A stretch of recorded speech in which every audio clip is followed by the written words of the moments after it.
Nesse capítulo que nós acabamos de ler, João escreve, através da revelação do Senhor, uma carta para 3 igrejas.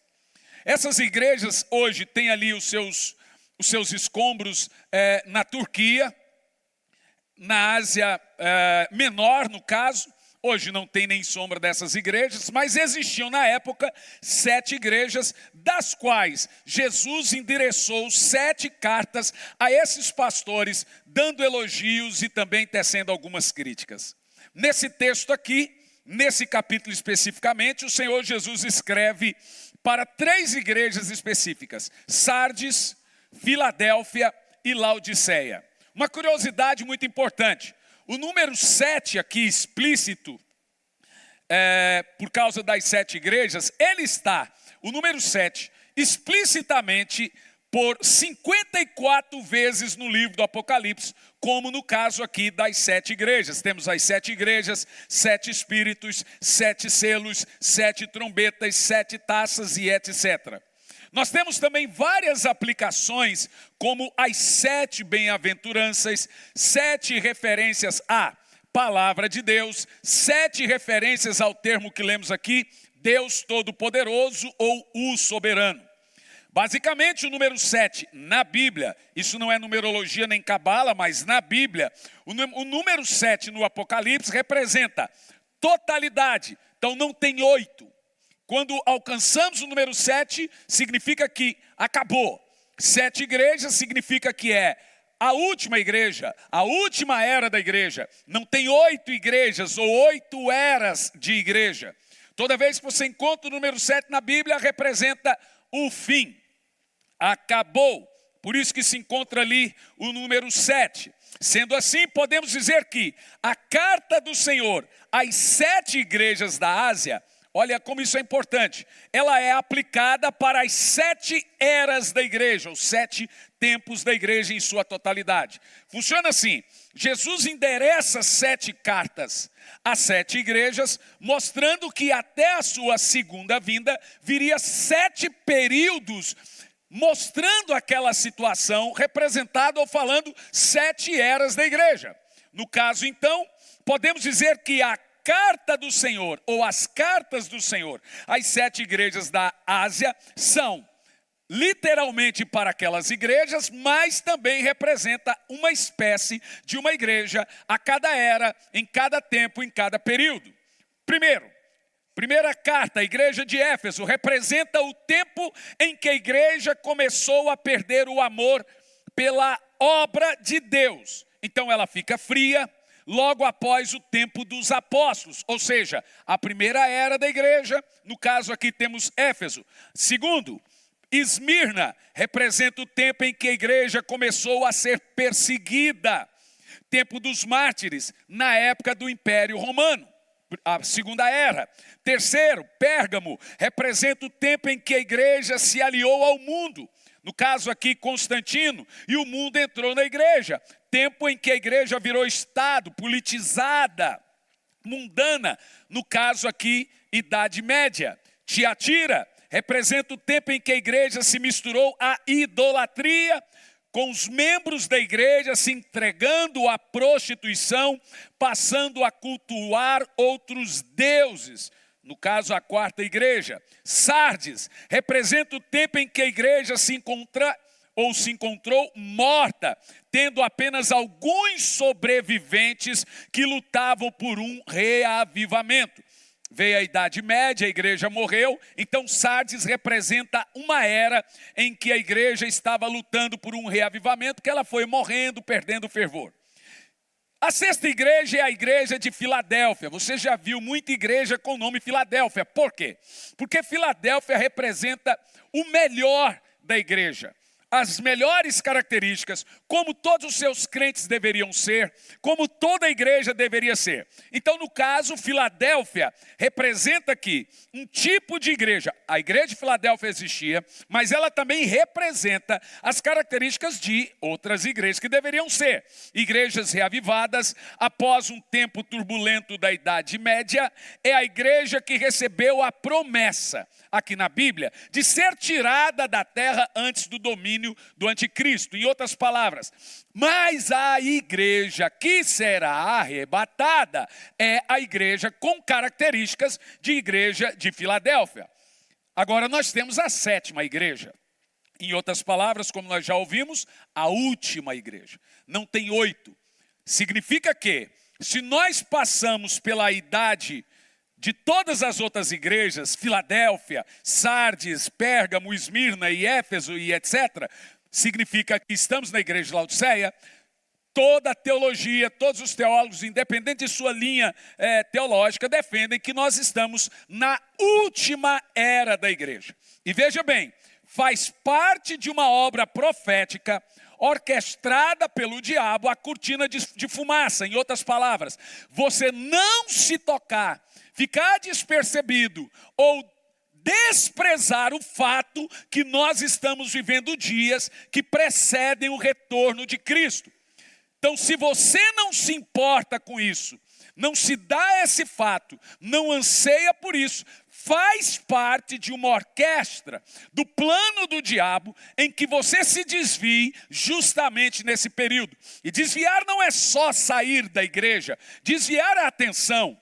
Ou você pode estar numa igreja totalmente entretida e desviada, completamente cheia de cortina de fumaça, com foco totalmente desvirtuado, que não ensina, não fala do retorno de Cristo, não leva a arrependimento, não leva a santidade, não ensina oração, ou seja, estão perdidos dentro da igreja. Não precisa sair da igreja, basta ela sair de você. Em Colossenses capítulo 4, para você entender o que eu estou te falando, presta atenção. O que eu quero que você entenda é sobre as características da igreja moderna que vive, como diz a Bíblia, a era de Laodiceia em seu altar. E após isso, com a ajuda do Espírito Santo, mostrar a você o caminho para o retorno ao primeiro amor. Em Colossenses capítulo 4, nós vemos que a igreja de Laodiceia vivia um estado saudável espiritualmente.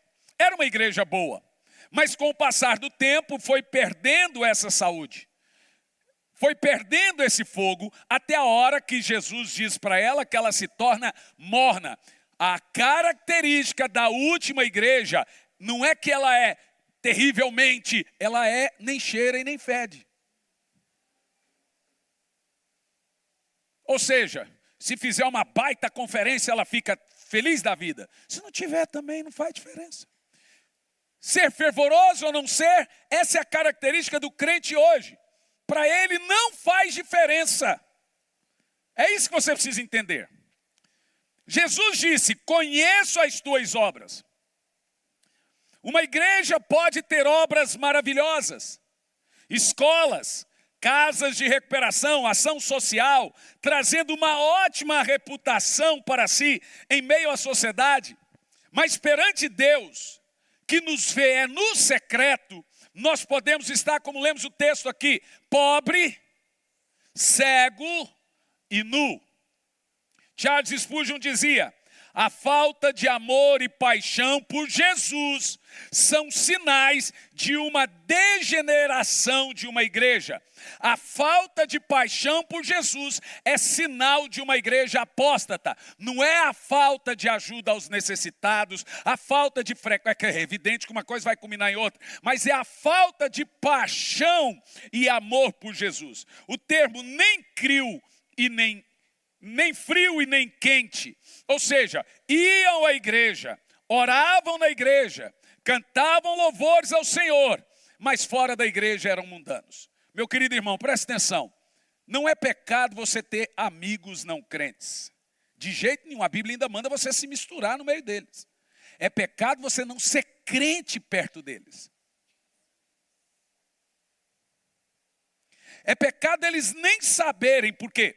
Esse é o problema do camarada. Aqui ele dá glória a Deus, lá ele fala palavrão. E você sabe por que isso acontece? É a sede de se pertencer. Se eu não falar palavrão, não contar uma piada suja, eu não vou ser legal igual a eles. Na realidade, eu ouvi uma história do Carlos Massa, o Ratinho, o apresentador, o pai, e ele estava entrevistando um pastor. E ele deu de dedo nesse pastor e disse, olha aqui pastor, deixa eu te falar um negócio. O senhor é um mau exemplo. Eu não valo nada. Eu falo palavrão, eu xingo, eu bebo. Meus filhos falam palavrão, xinga, bebe. Mas minha mulher é crente.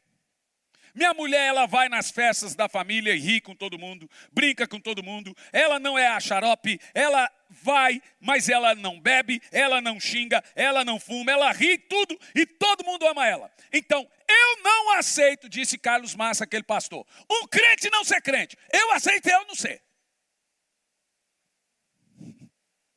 Mas você tem que ser crente, porque minha mulher é crente. Veja você o seguinte, não dá no mundo hoje a característica você ser morno. Um relacionamento que a mulher fala assim, você quer separar? Não. Você me ama? Não.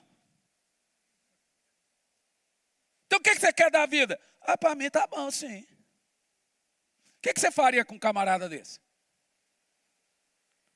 Para mim, tá de boa. Eu tô, como diz minha nora, tô de boas.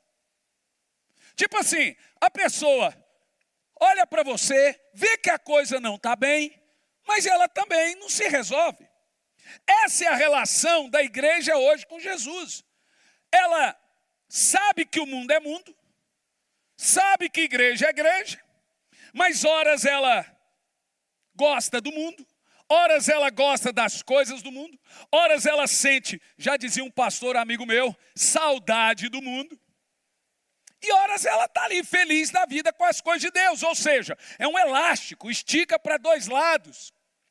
É nesse sentido que Jesus fala, não é nem um lado nem outro, não é nem quente, nem frio. Se é para orar, ora. Se é também para xingar, xinga. Se é para cantar louvor, canta. Se é também para cantar música também canta. Agora note uma coisa importante.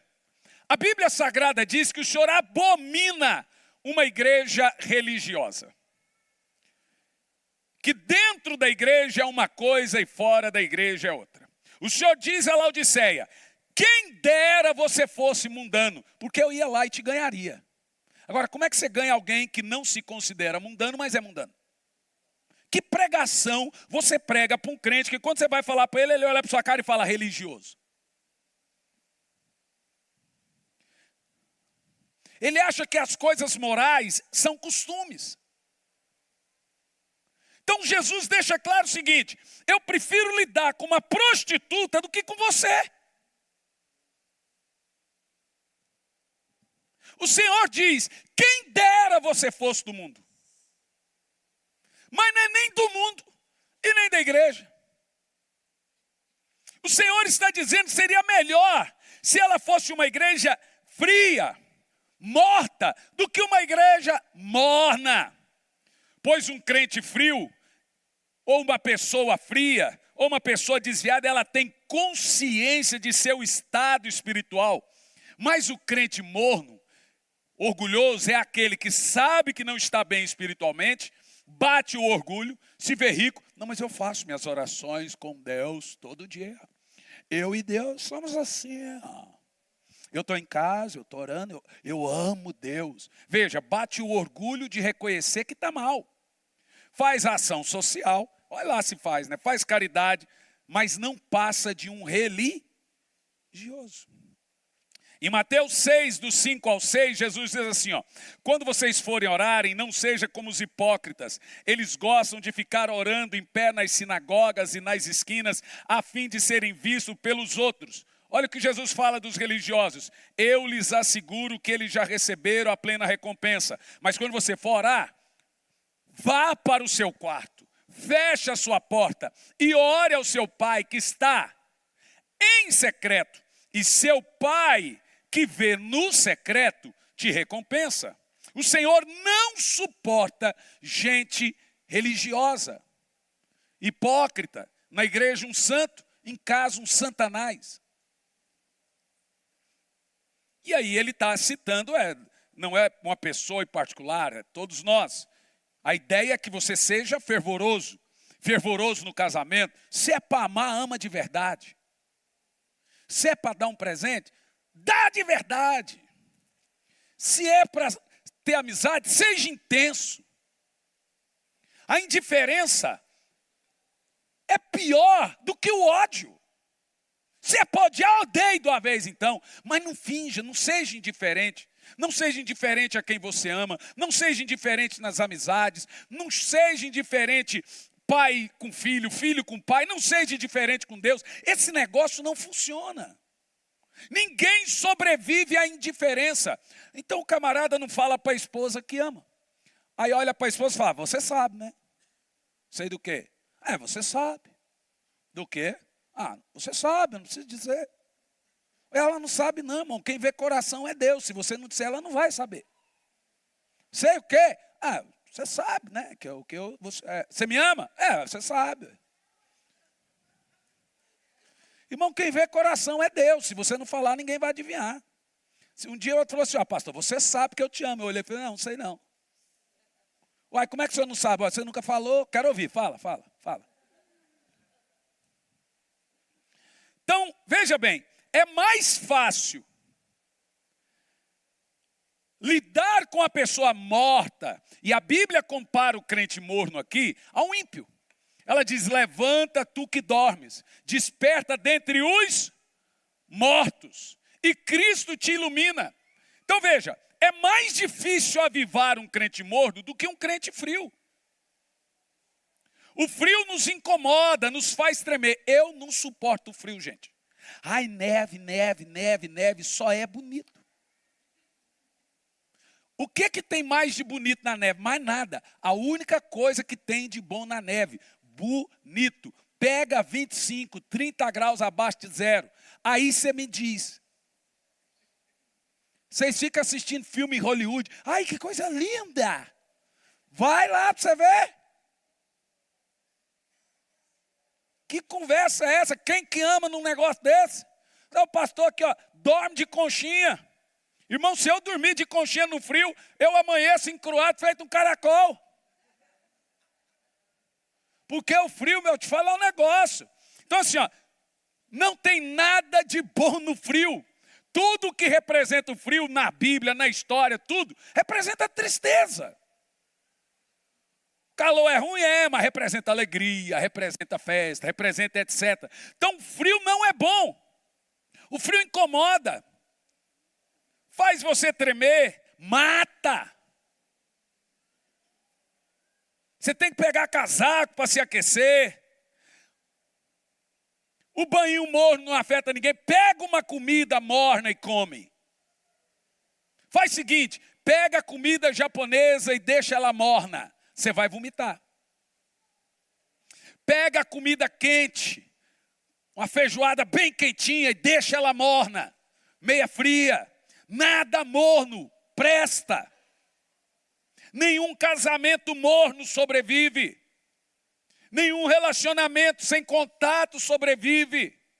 Nenhuma fé sobrevive. Se você tratar seu casamento, sua relação com a sua esposa, como você trata a sua relação com Deus, você já estaria sozinho há muito tempo. Como você espera que sobreviva o seu relacionamento com o Espírito Santo sem contato? É disso que se trata o texto. Muitos querem agradar a Deus e ao mundo e ao diabo ao mesmo tempo. Muitos de nós querem ter experiência com Deus, mas continuam sua vida longe dele. Experiência é aquilo que adquirimos por meio de muito esforço, aprendizado e trabalho. Você não tem experiência naquilo que você não gasta tempo. Para adquirir experiência, precisa gastar tempo.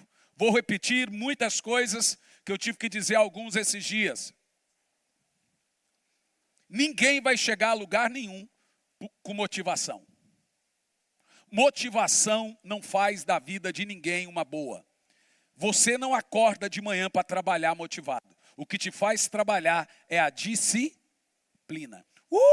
Trabalho, segundou, yes, eu amo. Ainda mais essa chuvinha de Curitiba de vez em quando. Imagina quando pinta o inverno, 1 grau. Fala, uau, hoje é trabalho. Ninguém venceu na vida motivado. A motivação é emocional. Você não educa seu sonho. Hoje eu não estou motivado para educar essa criança. É a disciplina, meu irmão. Você não pode viver de momento, de motivação. Você tem que viver da ordem que você dá para o seu corpo. Vá lá, arrume um lugar de oração, fique ali com Deus. Não tem palavra para dizer, Ele ouve seu coração. Pregue para a sua mente as palavras de Deus. Pregue para o seu coração o que Deus já pregou para você. Eu ouvi uma coisa aqui do Silmar, que caiu meu dente lá em casa. Se a sua casa é fundamentada na rocha, somente na rocha, que é Jesus, ela vai cair. Ela precisa ser fundamentada também na verdade, praticar essa verdade que é Jesus. Não adianta falar assim, eu amo Jesus. Não está fundamentado na rocha. Dizer que ama Jesus não quer dizer, tem que praticar os mandamentos dele. Vocês ouviram isso ou não? Então você não terá experiência naquilo que você não gasta tempo.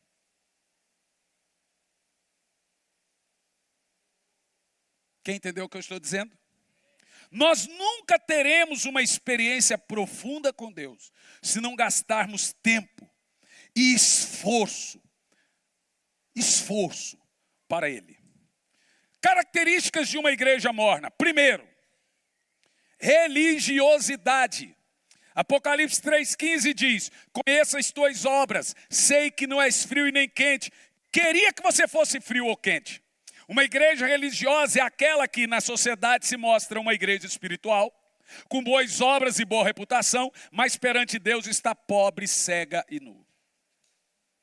Segunda característica de uma igreja de Laodiceia, dessa era, autossuficiência. Apocalipse 3,17. E ainda dizes, veja, o camarada está mal, mas diz que está bem. Ainda dizes, a raiva de Deus aqui é o seguinte, não é que a igreja está mal, é que ele acha que não está mal. Ainda dizes, rico estou, conquistei muitas riquezas, está falando de coisas espirituais. Eu tenho revelação, eu tenho profecia, eu tenho sonhos, eu também sei ler Bíblia, eu também entendo o que está dizendo aqui. Conquistei muitas coisas. E não preciso de mais nada. Veja se você pega aí, ó. Eu não gosto de assistir esses youtubers da vida por causa disso aqui, passa raiva. Mas vê se não é isso. Todo mundo sabe de tudo. Cheio de boas obras, boa reputação, mas perante Deus. Como está, meu amado irmão, sua relação com Deus?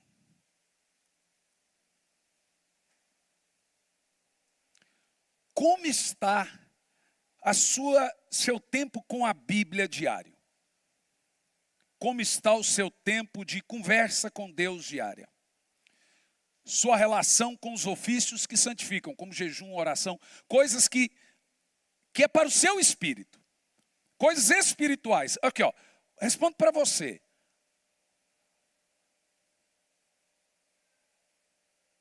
Eu não estou falando isso para te deixar mal. Vai te deixar mal se for verdade. Se você percebeu que pesou o ambiente na sua cabeça, não fica bravo comigo. É verdade. A questão é, como está o seu amor por Jesus? Não faz diferença. Te incomodou agora? Significa que o Senhor, o amado Espírito Santo, está te incomodando. Uma igreja autossuficiente é isso. Não precisa do Espírito Santo. Em muitas igrejas, em alguns lugares, se o Espírito Santo for embora, elas nem vão notar. Nem vão perceber. Não precisa de poder, porque já tem reputação, tem status, mas é uma igreja sem caráter. Reputação é o que os outros dizem de mim. Caráter é o que Deus diz de mim. Reputação é o que as pessoas dirão de mim no meu funeral. Caráter é o que Deus dirá de mim no juízo final. A minha pergunta é, o que se Deus olhar para você agora, o que Ele vai dizer? Porque quando Jesus orou, o céu se abriu e o pai disse para o filho, este é o meu filho amado e eu estou feliz com as atitudes dele sobre Jesus. Eu acho que Deus vai dizer para você, meu filho amado. Eu acho que Ele vai. Mas será que Ele vai dizer, estou muito feliz com o seu tempo de oração, que você se importa comigo. Estou muito feliz que você todo dia vai ali na Bíblia e medita um capítulo, que você se importa com sua relação comigo.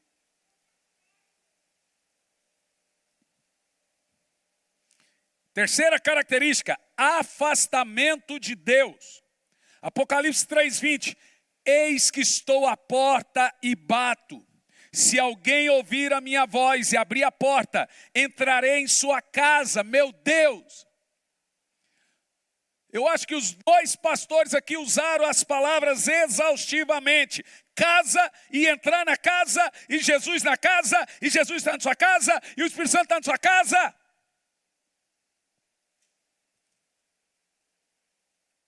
Sabe o que é mais importante aqui?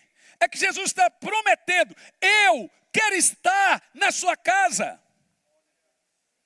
Ele diz, se eu estou na sua casa, como é que vai ter briga? Doença, miséria, etc. Ele diz, se você abrir, a palavra abrir aqui é me convidar, abrir a porta e falar, por favor, Senhor, chamá-lo para entrar, eu entrarei, e a palavra é cearei, só ceia com você em casa, gente íntima. Cearei com ele e ele comigo.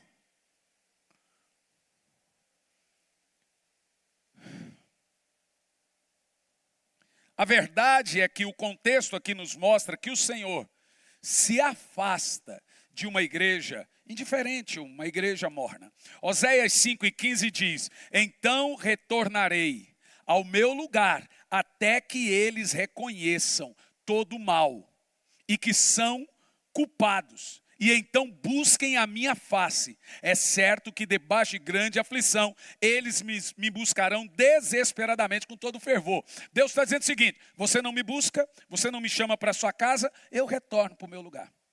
Ah, mas aí a hora que tiver com dor, com doença, aí vai me buscar. É isso que ele está falando. Vê. Ele está dizendo aqui, ó, não precisa estar em grande aflição para me buscar. Eu estou batendo a porta. Abre, filho. Jesus implora e diz, filho meu, dá-me o seu coração. Sabe, meu irmão, você não percebe que você está precisando de Deus. Porque um peixe não sabe que está molhado. Quanto mais você está envolvido com o mundo, e quando a gente fala mundo, a gente não está falando de moralidade. Nós estamos falando de estar longe de Deus, longe fervorosamente. Você nunca vai perceber. Você só sabe que você é fervoroso se você estiver fervoroso.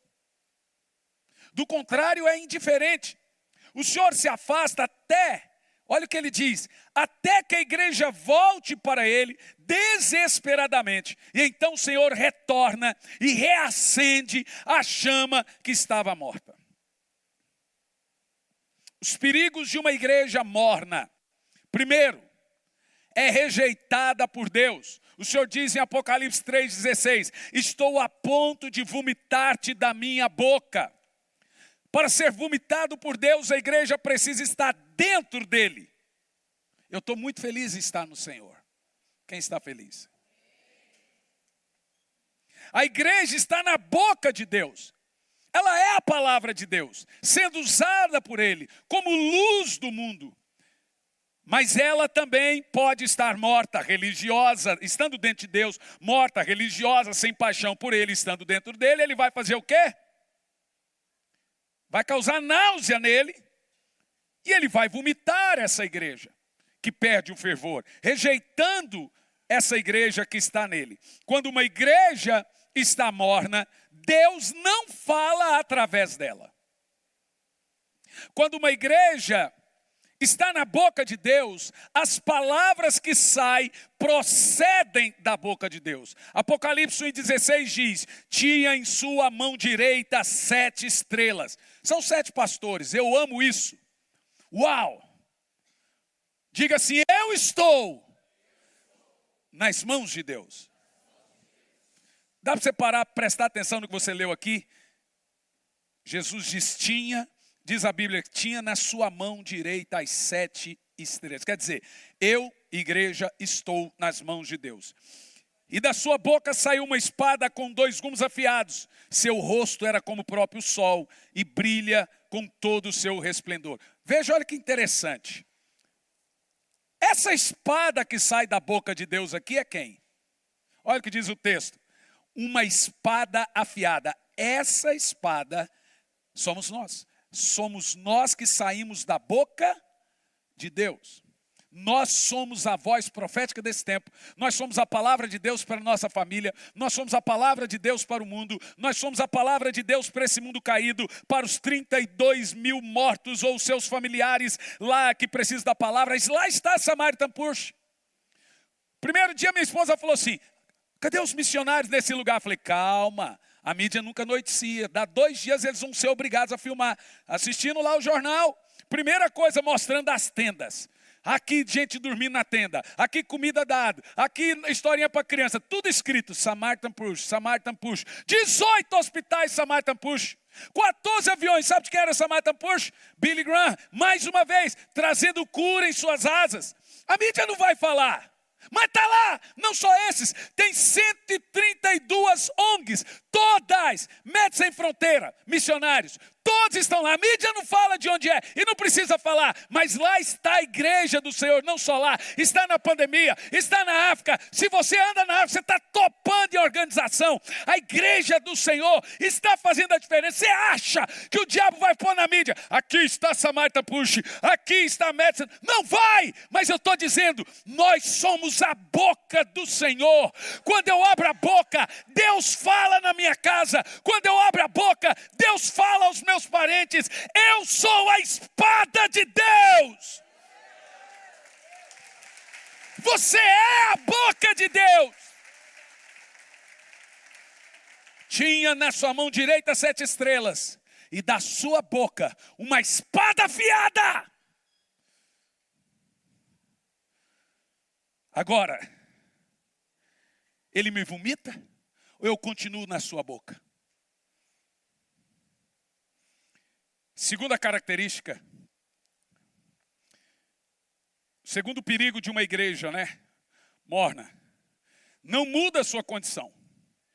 Apocalipse 3,17. Ainda dizes, rico sou, conquistei muitas riquezas, não preciso de mais nada. Contudo, escute bem essa palavra. Não reconheces que és miserável. Isso não está falando de dinheiro, gente. Tanto não está falando de dinheiro que depois o senhor vai falar assim, compre de mim ouro. Então não é questão monetária. É questões espirituais. Orar, coisas espirituais é isso. Ir ao Senhor todo dia, comprar nossos tesouros. É isso que ele está falando. Não reconhece que és miserável, digno de compaixão, pobre e segue nu. Uma igreja morna se vê como santa, se vê como espiritual, diz que não precisa de nada, mas não tem nada. Aí eu te pergunto, por que esse tipo de igreja não vê sua condição? Porque o lugar que mostra nossa condição espiritual é só um. Presta atenção. Só tem um lugar que você verá a sua condição espiritual. E as pessoas não gostam de acessá-lo, porque ele revela quem de fato elas são a elas mesmas. É o quartinho da oração. É apenas nesse lugar que o Espírito Santo vai interagir ao seu espírito e lhe dizer como é que você está. Se você não acessa o lugar secreto, você não vê sua condição espiritual. Uma igreja morna, religiosa, não entra no lugar secreto, porque não vê necessidade de orar. Ela é uma igreja morna, por que ela vai orar? Em terceiro lugar, se encontra numa cegueira espiritual. Uma igreja que não entra no lugar secreto para ver sua condição espiritual, não vê sua pobreza espiritual, também não verá o Senhor. A igreja cega para os seus pecados, ela também é cega para a sua perversidade e ela é cega para Deus. Você não pode ser frio a duas coisas, a glória de Deus e ao seu pecado. Você vê Deus, Isaías 6, no ano em que morreu o rei Uzias, eu vi o Senhor, Na mesma hora que ele viu o Senhor, ele disse, vi meus pecados e disse, ai de mim, não é ai do próximo. Veja bem, você não vai dar conta do irmão perante Deus, é diferente de um pastor. Eu vou dar conta de você que eu tenho uma responsabilidade espiritual. Se você pecar e eu não ver, você se vira com Deus. Se eu souber e não fizer nada, eu peco junto com você. Então se você fizer e eu não sei, você e Deus. Se eu souber e deixei, aí eu e você nós estamos enrolados. Agora deixa eu te falar uma coisa.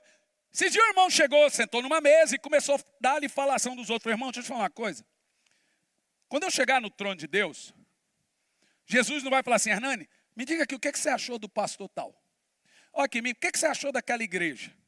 Ele vai falar para mim, me dá conta da sua vida, da sua família e da sua igreja.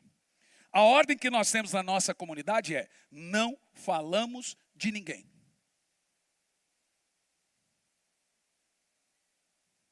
Ele fala, não, que a gente daqui, isso aqui não se fala. Isso aqui, não falamos. Aqui não existe maledicência.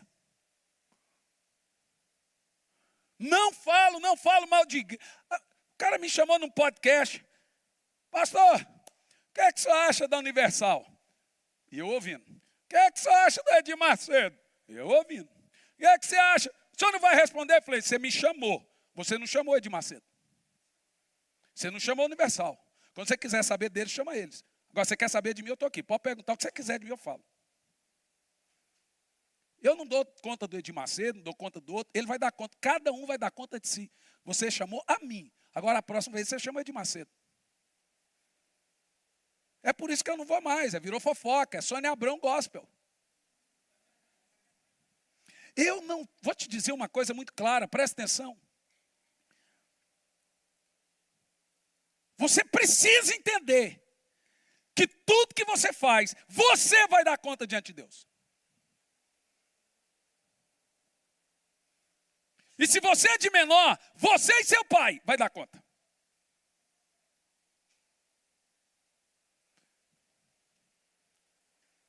E se você é casada, você e seu marido, você vai para o inferno e arrasta ele.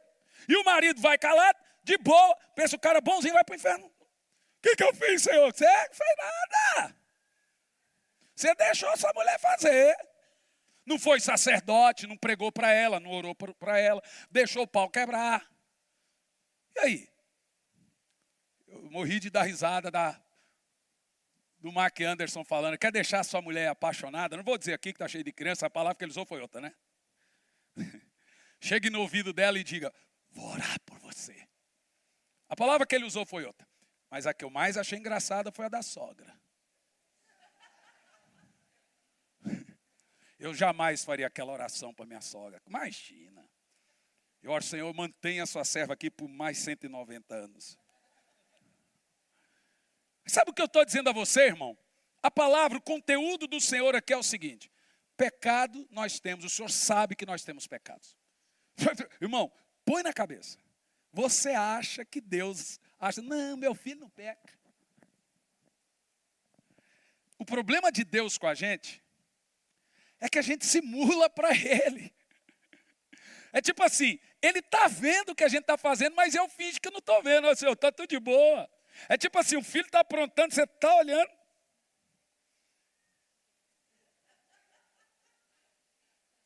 E de repente o filho foi pego, mas olha para você, despreza e continua. Nem para assustar. Ui, papai. O problema de Deus é que a gente sabe. Que Ele sabe. Você sabe o que é temor? Eu vi isso esses dias. A palavra mais assustadora que eu ouvi de um pastor foi a mensagem toda, a parte boa foi essa. Bastou. Você sabe o que é temor? Temor é ver Deus me vendo. Não é saber que Deus me vê. É ver Ele vendo. Porque saber que Deus vê, a gente sabe. Mas o temor é quando você vê Ele vendo. Aí pronto. Aí, se você entender que Deus está me vendo, eu estou vendo Ele me vendo. Isso é o temor. Não é saber. É ver Ele vendo. Chocante? Muda tudo. Em quarto, deixa de vencer. Apocalipse 3:21. Ao que vencer. Quem tem que vencer aqui? Diz: eu preciso vencer. Quem quer vencer? A vitória está chegando. Jesus está voltando. Eu vim nessa manhã para te dizer: Maranata. Pode ser essa semana, pode ser esse ano, não sabemos dia nem hora, mas o nosso bondoso Senhor está vindo, está voltando, os sinais estão se cumprindo. Sabe, eu disse essa semana, uma coisa que você precisa entender sobre o mundo, para você não entrar em crise, quando você vê terremoto, pandemia, etc. Não existe justiça no mundo. Então você já sabe, criança, cachorro, adulto, etc. Não tem justiça. Ele vai vir para trazer um reino de justiça. A justiça vai vir. Esse mundo caiu lá com Adão. Jesus vai vir para reparar as coisas. Está chegando a hora do acerto de contas. O meu Senhor está vindo. Então o texto diz assim: esse que vencer o desânimo, esse que vencer a decepção, esse que vencer tudo, mas permaneceu. Ao que vencer tem o direito de se assentar comigo no meu trono.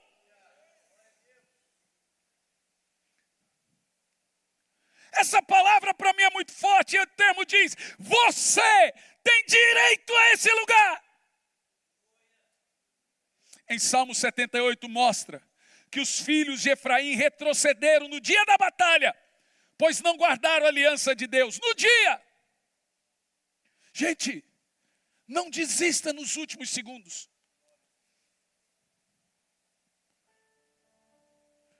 Só vence se terminar a batalha. Não chegou a hora do descanso. Não é hora de retroceder. É hora de permanecer. Você será decepcionado muitas outras vezes até Jesus voltar. Muita gente ainda vai mentir para você. Gente boa na igreja. Gente que você amava. Você vai ser decepcionado com o marido, com a esposa, com o filho, com o pastor. Com um monte de gente.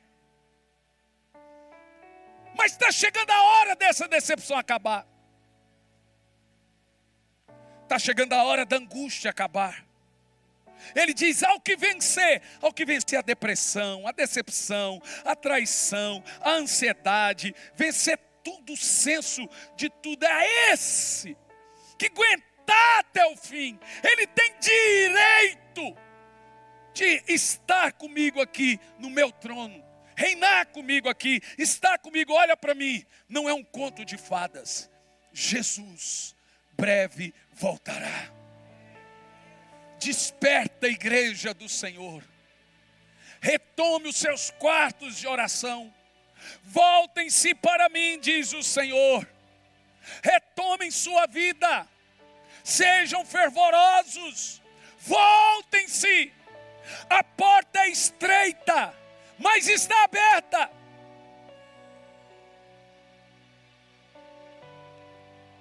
E eu concluo dizendo: o Senhor nos confronta como Pai. A igreja de Laodiceia, em Colossenses, estava tão bem espiritualmente, saudável, estava vivendo o primeiro amor, porém esse amor foi se esfriando e se tornou morna. Mas Deus ainda tem uma saída para nós. Tudo aquilo que pode esfriar, pode voltar a aquecer. Uma solução que Deus nos dá neste ponto: primeiro, revelação clara da nossa condição espiritual.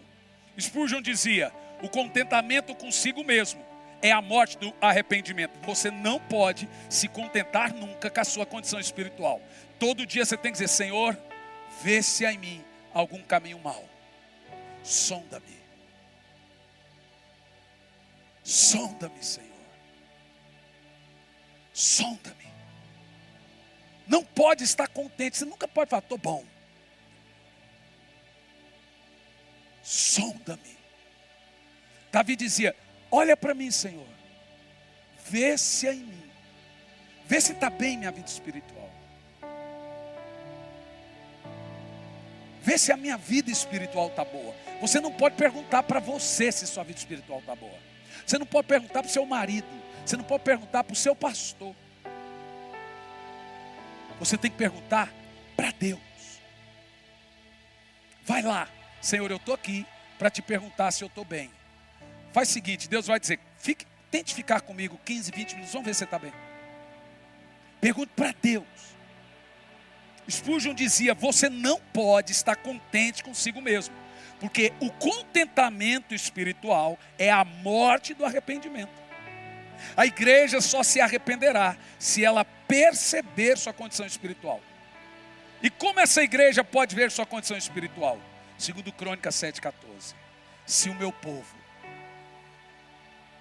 que se chama pelo meu nome, se humilhar, orar, buscar a minha face, se arrepender dos seus maus caminhos, então eu ouvirei dos céus, perdoarei os seus pecados e sararei a sua terra. Eis um conselho, Apocalipse 3,18. Aconselho que de mim, vá para o quarto de oração comprar de mim. É isso que ele está falando. Vai lá comprar ouro. Vai lá comprar vestes brancas. Aconselho que venha comprar de mim. Lembra a parábola das 10 virgens? Saia e compre azeite. Vem me buscar. Está na minha mão suas riquezas. Compre de mim. Compre de mim. Aconselho. O Senhor está dizendo aconselho. Esse é o conselho que Deus nos dá. E o primeiro amor. Apocalipse 2,5. Lembra de onde caístes e arrependa-te e volte às primeiras obras. Sabe o que faz você voltar? A saudade que traz o retorno. Precisamos sentir saudade do fogo do Espírito Santo.